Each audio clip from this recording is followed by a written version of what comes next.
This is a press conference to address a number of legislative issues that are occurring in Annapolis. This is the press conference being held by the county executive. We're holding it here at our facility because, number one, she requested this facility. Number two, because I fully support what she is about to say. So, Madam County Executive, would you like to come to the podium? Sure. Thank you so much. Good morning, everyone. I stand before you today guided by a simple but powerful belief. Government exists for one reason above all others, to protect the people it serves. When I placed my hand on the Bible and took the oath of office, I made a solemn promise, a promise not to special interests, not to political pressure, not to the loudest voices in the room, but to the citizens of Wacomico County. I promised to defend the Constitution, I promised to uphold the rule of law, and I promise to do everything within my authority to keep our communities safe. Public safety is not a partisan issue. It is not a campaign slogan. It is not an abstract talking point debated in distant political circles. It is deeply personal. It is the right of every parent to tuck their child into bed at night knowing their neighborhood is secure. It is the right of seniors to walk across our streets without fear. It is the right of every business owner, every worker, and every family to live, work, and build a future in a community that is safe and stable. Public safety is the foundation upon which freedom, opportunity, and prosperity are built. Without it, nothing else matters. The first bill I'm going to talk about is Senate Bill 245. Yesterday, I was in Annapolis till late at night testifying, unequivocally opposed to this bill. This legislation would prohibit the state of Maryland, local governments, county sheriffs, law enforcement, correctional officers from entering into immigration enforcement agreements with federal authorities. Even worse, it would require the termination of any existing agreements by July 1st, 2026. Let me be very clear what that means. It means criminals who are arrested in our jail could be released back into our neighborhoods instead of being safely transferred into federal custody. It means violent offenders and repeat criminals could be returned to our streets. It means law enforcement and correctional officers would be stripped of a critical tool used to keep dangerous individuals out of our communities. This bill does not make Maryland safer. It does not make Wacomico County safer. It makes our citizens more vulnerable. And some may question whether this is truly an issue or ask for proof that it is happening here in our community. In my book right here, which I can show you, I have a list of current and former inmates who self-disclosed that the United States is not their country of birth. This list identifies the offense they were charged with and whether they are still in custody. I'm sure our sheriff will speak in greater detail about this, but just to give you a clear picture of what we are facing, this list includes non-citizens who have been charged with or convicted of crimes such as second-degree murder, first-degree rape, and sexual abuse of a minor, and not one of those individuals remains in custody today. That means that they are back on our streets, living among our families, neighbors, and community members. This is not a theoretical concern. It is happening here, and it directly affects the safety of Wacomico County. Forcing local governments to sever lawful partnerships with federal authorities is reckless and irresponsible. It puts ideology ahead of public safety. And it puts politics ahead of people, and it puts law-abiding families at risk. Ignoring threats to public safety does not make them disappear. Looking the other way does not make our community stronger. Refusing to act does not make us compassionate. It makes us negligent. And that is why I am proud to announce that my administration has committed to entering into the 287G program, specifically the Warrant Service Officer model. This decision is rooted in responsibility, not rhetoric, in leadership, not politics, and in duty, not convenience. The 287G program is a lawful and long-standing partnership between local governments and law enforcement agencies and federal authorities. It allows trained local officers to work cooperatively with federal agencies to identify and remove individuals who commit serious crimes and pose threats to our communities. The 287G Warrant Service Officer model does not, and I repeat, does not authorize street-level immigration enforcement, traffic stops, or random checks. It applies only to individuals who are already in custody and subject to valid federal warrants. This is about targeting dangerous offenders. It is about repeat criminals. It is about those who victimize our residents and undermine public safety. It is not about families. It is not about hardworking neighbors. It is not about people who are simply trying to live their lives peacefully and contribute to our community. The county's decision aligns with the recent remarks made by Tom Homan, our border czar, during a National Desk Live interview, where he emphasized the public safety benefits of a jail-based cooperation. He said, if they let us in their jail, we could arrest the bad guy in the safety and security of a jail. But because they normally release them, now we got to go into the community and find them. Then they're mad we're in the community. So if they don't let us in the jail, we are going into the community.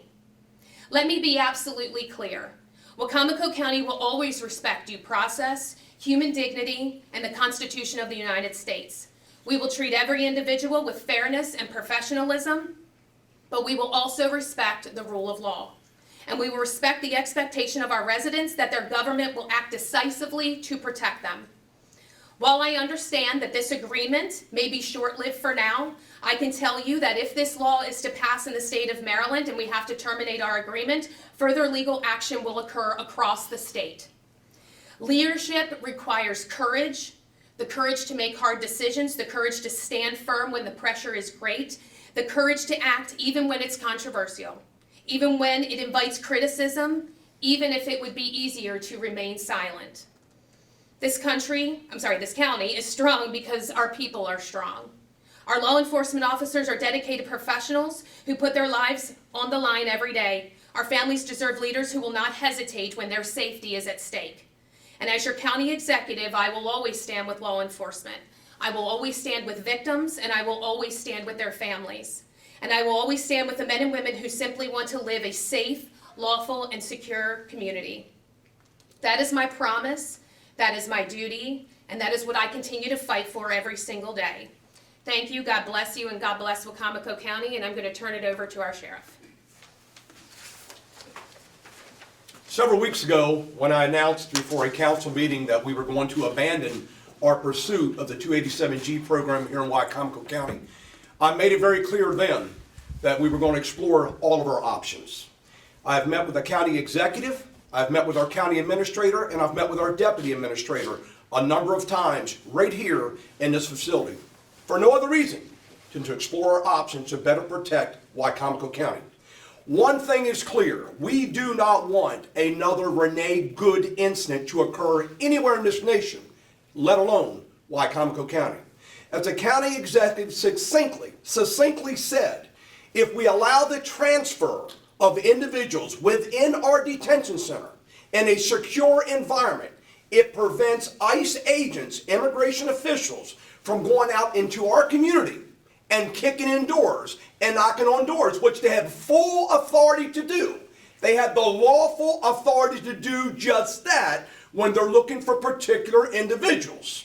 But when they go into that house, the first thing they're going to do, and the first thing they should do, is secure the facility. And that means the securing and handcuffing of everybody in there.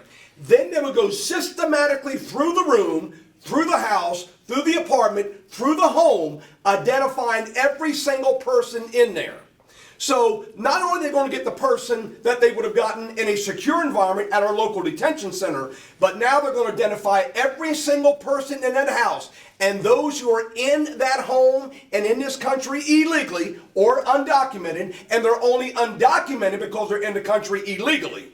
But everybody goes, not just the person they're looking for, but everybody in the whole house goes. So you're jeopardizing the freedom of everybody. Instead of the one person that we would hand over our detention center to federal authorities, you're now jeopardizing the freedom of everybody in that house. Is that what you really want? Is that what our state wants? To abolish an effective 287G program is absolute nonsense, and they're jeopardizing the freedom of everybody. So I've asked two very important people to join me here at this press conference, and I deliberately delayed introducing them.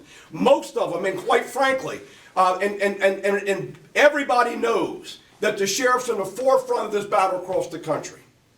Most people know that the one sheriff to my immediate left, Sheriff Jeff Gaylor of Harford County, who's driven all the way down there from Bel Air this morning to join us here at this press conference. He can explain the importance of the 287G program. Seated to his immediate left, Chief Deputy Jerry Widows.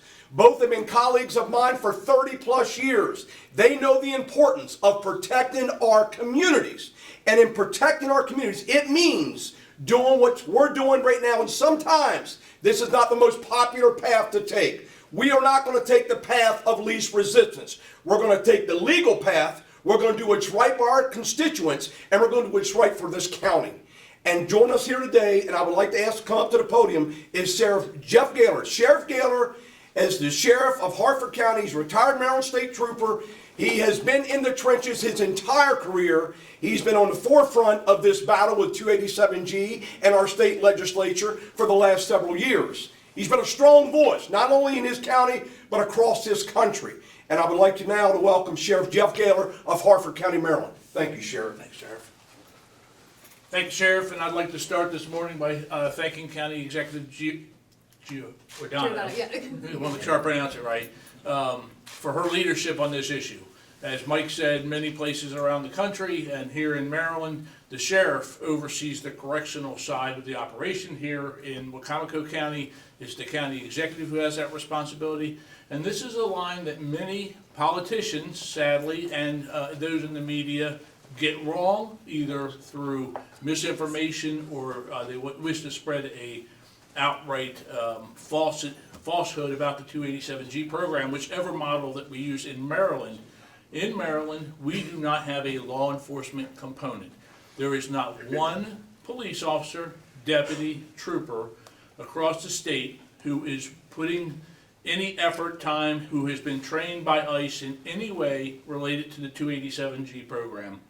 So when you hear a politician tell you, or someone on the radio, you hear the words that this is going to pull law enforcement officers away from serving their community, that is a falsehood. That is not true, period, end of story, full stop. What this is, as you heard from the county executive, is a corrections-based program. It operates within the jail. It is actually a program that was started by President Bill Clinton, a Democrat, in 1996, and has run through every presidential administration since. My office was accepted roughly 8 years ago. We did a letter of interest to President Obama, who was expanding the 287G program across the country because of the immigration issues in our nation. And we were one of 30 plus new agencies accepted in.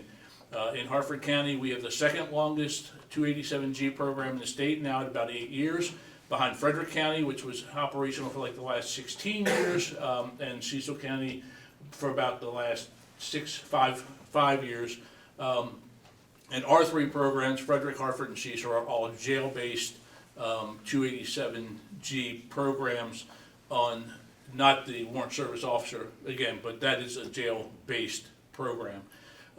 So when you hear people tell you that this is an evil political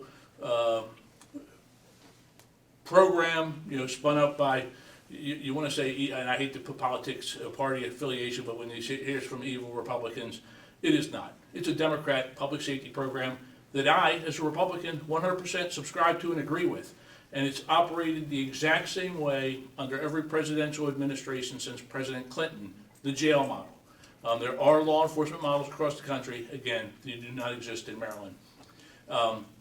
Sadly, with the change of the presidential administration, after 4 years of an open border, we have now seen the program once again fall under attack, and again under the false narrative that it's going to cause our police officers to lose time and that they are doing the mission of ICE.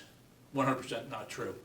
What is true, what you also heard from Sheriff Lewis and from your county executive, is that Tom Homan is very clear. He much prefers, as I do in my community in Harford County, 268,000 residents, I much prefer that these handoffs, when we identify a criminal offender who is also in the jail illegally, that they be turned over to ICE in that safe environment. Instead of that, we will have ICE coming into the community. They have said as much. They will come into the community to find the individual that they are looking for. And in that, I think that this legislation, should it pass, and I hope it does not, will lead to actually more deportations. And when, as we're seeing in other places around the country, when ICE officers fall under criminal assault or even protest, that is a demand on local law enforcement, pulling our law enforcement officers away from the communities that they should be serving as they do every single day across this great country. So with that, I'm happy to answer any questions at the end. I guess back to Mike. But I thank the county executive for her leadership, and I ask, as we sat there 8 hours waiting to testify last night, we all asked the legislature to not do this. And again, there's 8, and I believe it's now 9 jurisdictions who are part of these partnerships. The minimum that this legislature should do is allow local communities to decide for themselves. They don't want to be directed by the federal government. Well, Comico, Hartford, Cecil, Frederick should be able to decide how best to, with their elected leaders, how to protect their public. So with that, Sheriff Thank you, Lewis. Sheriff. Chief Deputy Widows, would you please come forward? I would like for the Chief Deputy to talk about and address number one, any concerns you might have once he gets done. We'll gladly answer any questions. That's why we're here. But I want him to talk about the success of the 287G program in Cecil County, Maryland, which has a similar population, about 103,000, 107,000 people that we have here in Wycomico County. Thank you. Thank you, sir. Good morning. Thanks for the county executive for inviting us, and Sheriff Lewis. Always been a great partner. As many are aware, Sheriff Lewis worked Maryland State Police in my county. I used to work hand in hand with him when I worked narcotics as well. But thank you for welcoming us down to your beautiful county. Cecil County was the 3rd county in Maryland to have the 287G program as well. We also, like Hartford, do the jail enforcement model, where we screen every person that comes into our facility. Doesn't matter race, sex, color, every single person that comes into our facility gets screened by a trained correctional officer who has gone to federal training down in South Carolina. We have 5 correctional officers in our facility that are trained to do that. Over approximately the last 5 years, we have screened nearly 12,000 people that have entered our facility. Of those 12,000 people, about 380 of them have been referred to ICE for possible action. Of those 380, ICE has only issued detainers for 99 of them. So not everybody that gets referred to ICE is like, people think they're like thrown on an airplane and taken out of the country. That's not how it works. We refer them to ICE. If they want them, they issue a detainer. Of those 99, the majority of them already have final orders of removal. They've already had process done. Due process is a big buzzword, as we know, in the media. Some of those have entered the United States without inspection. Some of them are illegal re-entry after removal the first time, so they were legally removed through the process, through due process, and they came back to this country. Some of those 99 were that category. Some were visa overstays. There's multiple categories that we refer people to ICE for, and it's not up to us as sheriffs to decide what ICE wants to do. ICE has the final action, and there is due process. You hear a lot of people say there's no due process. There is due process. So it's worked very well in Cecil County. Sheriff Adams was unable to be here today. Unfortunately, he had a budget meeting, so I'm representing Sheriff Adams, but the people of our county highly support our operations. Sheriff's been elected 3 times. Again, we've only had the program for just over 5 years, but it's worked very well in our county. And like Sheriff Gaylor, we don't want to see ICE come in and do operations on the street. It's much more dangerous, much safer to give them to ICE at our facility. And like Sheriff Gaylor said, we're afraid that if ICE does come in, like he said, if they're looking for one particular person, they go to that person's house and their brother, mother, father are there and they're illegal too, everybody's going, not just the criminal person they're looking for. So I will be here as well after the meeting, reaffirm what the county executive said, Sheriff Gaylor, Sheriff Lewis. I'm last in line here, but I'll be glad to answer any questions after it's over. Thank you. Thank you, sir. Just want to say one thing, yeah. I really hope that a lot of you will look at my testimony with the legislature, the Senate last night. I will tell you, this whole thing has been weighing heavy on me since, for about 6 or 8 months now. I've talked to the sheriff numerous times about it. I will tell you, I know the question is probably out there, does the county council know? They are well aware of this. They have been updated on every single part of this, and I have a majority support from the council. But But I will tell you, I cannot allow, I should say I cannot, I do not want ICE ripping people from their homes. I don't want school raids. I don't want community raids. And when we're hearing that that is what is going to happen if our jails cannot work with us, there's no other option. So while some of you may be thinking we just signed, something to make our communities unsafe, we did exactly the opposite of that. We want our communities to be safe. We want our people to be safe. I want kids to be able to go to school and be safe. And so I really hope that you all understand why we decided to do this. And again, we know the state of Maryland is moving in a direction, and I will tell you they are misleading the public.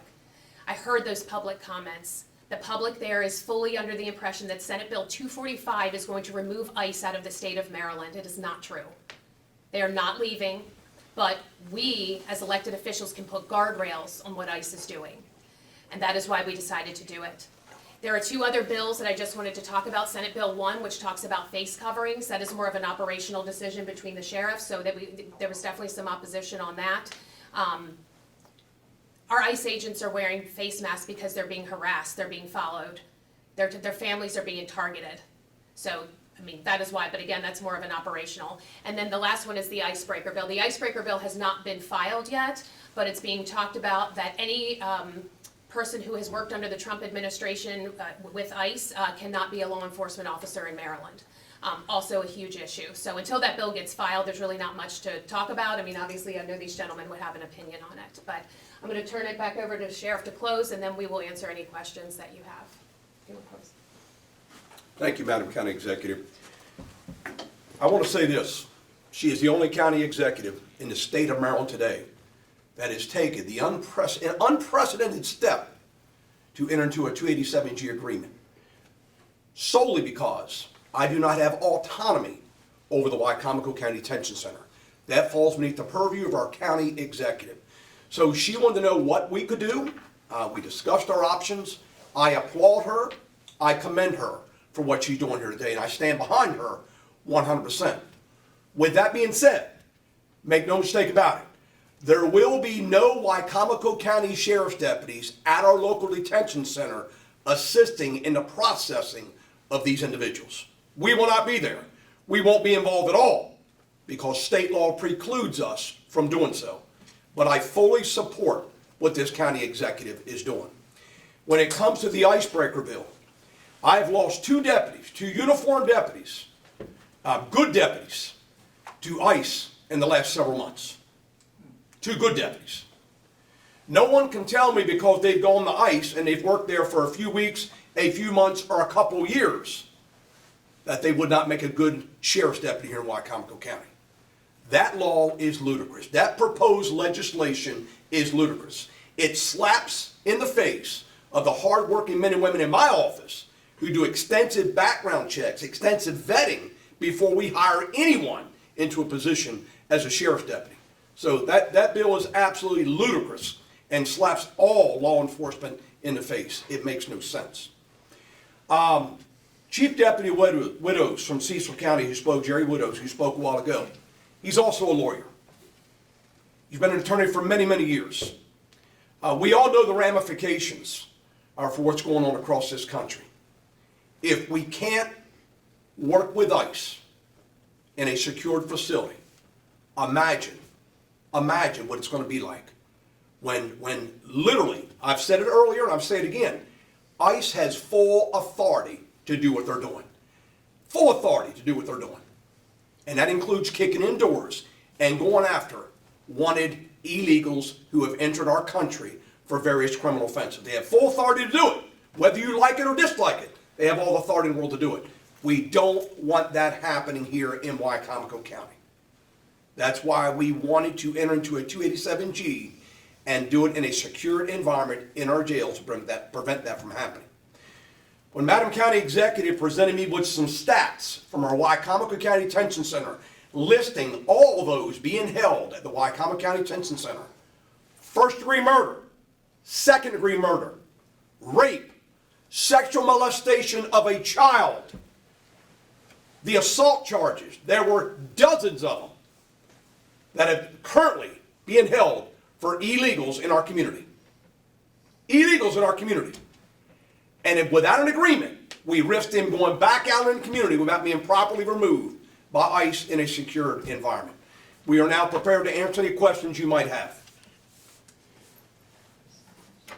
Yes, Mike. Thanks, Sheriff Lewis. Mike Goldberg with Open Agenda TV. Will any prospective WSO agreement with ICE provide for the defense and indemnification of not only the county and county taxpayers, but also will it indemnify and defend the corrections officers from any civil liability? And the second part to that question is, will ICE pay the county for the use of its resources when those resources are allocated to the enforcement of federal law? Thank you, Mr. Goldberg. That would be an appropriate question for the county executive. It would only be fair for her and/or Sheriff Jeff Gaylor, who's been involved with the 287G program for years, to talk about the indemnification that you talked about. Sheriff? In Hartford, Cecil, and Frederick, we don't have the warrant service officer program. We have the different model. However, there is within the MOU, there is an indemnification. So when our correctional deputies, again, not law enforcement, when the correctional deputies are performing their ICE functions, they're certified, they're trained by ICE at no cost other than on-duty time, at no cost to the taxpayers. They are indemnified and protected. So all that language, I can imagine, is mirrored in the agreement that the county executive has signed or will be signed. Has signed. And it's no additional work on behalf of the deputies all. They're only querying, correct me if I'm wrong, Sheriff, they're only querying another system. Yeah, While processing. For us, it's a process, as you heard from Chief Deputy Widows. Every inmate who comes into the jail is screened by my trained deputies, and we ascertain whether they are in the country legally or not. This model, as I understand it, and I'm not as familiar with it, when a detainer is already on file, it allows the correctional deputies, correctional officers of the county executive to serve those detainers on those people. And because of Maryland law, those people then have to be deported out of state within 48 hours. 48 hours. It allows us to hold them for an additional 48 hours. And keep in mind, Mike, this is not an agreement with the WCSO. This is an agreement with Wycomico County on behalf of the county executive. Understood. Thank you. Kyle?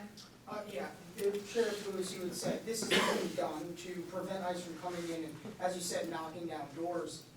What happens if this agreement doesn't do that? If ICE is coming in and, you know, the situations that you just described are happening, can Wycomico County do anything? Is there any action that can be done if that is the case? This agreement doesn't work the way you guys are saying it should. Kyle, we'll do what we do now, and that's respond to the scene when something happens, quite frankly, to clean up the mess. To clean up the mess. And here's what I mean by that. A lot of people don't understand. Again, ICE has full authority to do what they're doing. Full authority to do what they're doing. But oftentimes, if a vehicle is wrecked in the process, there's a ram that takes place, and we've had a number of those here in the county. If an accident occurs, sheriff's deputies have to respond and properly investigate that. Believe me, we're not going to stop that from happening. But when it comes to going into homes, kicking in doors, they've got full authority to do that. They don't need us to respond, and we won't respond because that is an operational issue. If a shooting occurs and need additional manpower to help secure the scene, then we will respond. But otherwise, that's exclusively an ICE operation. Sheriff's deputies are not involved with ICE at all operationally, and we don't intend to be. That's why doing this 287G program, everything is amping up right now. And believe me, I've said it multiple times here today. They have full authority to do what they're doing. It's only going to amp up here in Wycomico County. You're going to see a lot more here in Wycomico County. It's not going to slow down. And I've told you that personally, Kyle, one-on-one in conversations. It's not going to slow down. It's only going to amp up. And enter into a 287G program at the behest of the county executive, which I support 100%. Again, it's one way we can control what's going on here in the county.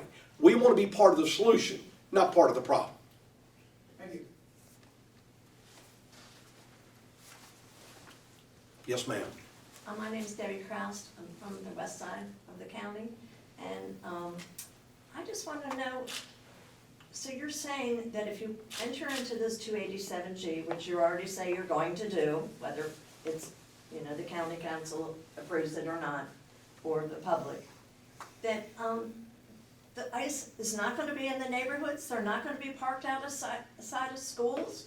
Do you know that that would be the case? I know what the individuals are looking for are currently at the Wycomico County Detention Center, and they've lodged a detainer on them, and we're working with ICE to hold them and transfer them into ICE custody. They won't be going into neighborhoods looking for them. That we do know.